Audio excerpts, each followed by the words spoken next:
Disappointing weekend, obviously. In the previous 15 games, so we have won 10 and draw 5, exactly the same as Liverpool, with exactly the same goal difference, which is plus 23.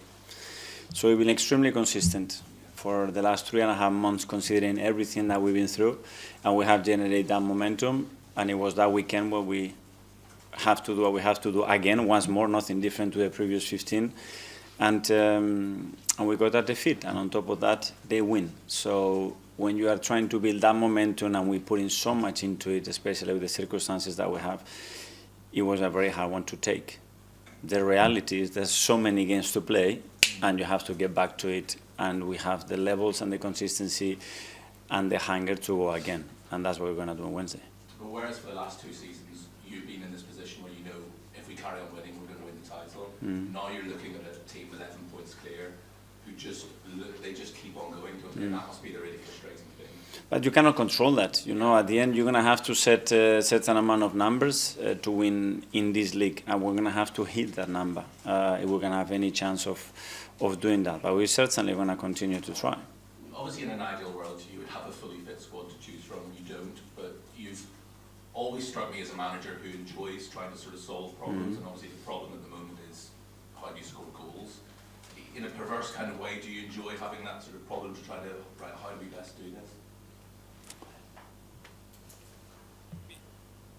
It's been incredibly satisfying to work every day with the players and the coaches and the staff to try to overcome certain situations. So if somebody tells you at the start of the season, by this time, you have played 5 times with a red card over half an hour in each of those games, and you have lost this amount of players, what's the bet? You are in the middle of the table, at least, you know, and you are out of the Champions League. That's not the situation. So that tells you the resilience, the resources, the ambition that the team has, every individual has. And that has been probably in my time one of the proudest moments to work in that sense. The thing is that when you are there, you want more, and you want more, and you want more. And I'm not going to stop. Over my dead body, we stop thinking that way and putting everything that we possibly can to increase that probability of us winning and being better than the opponent and hitting that performance and those standards constantly, regardless of what happens.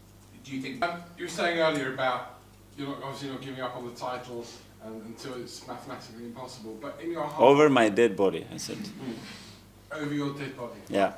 But in your heart of hearts, do you really think you can do it? If not, I will go home, guys.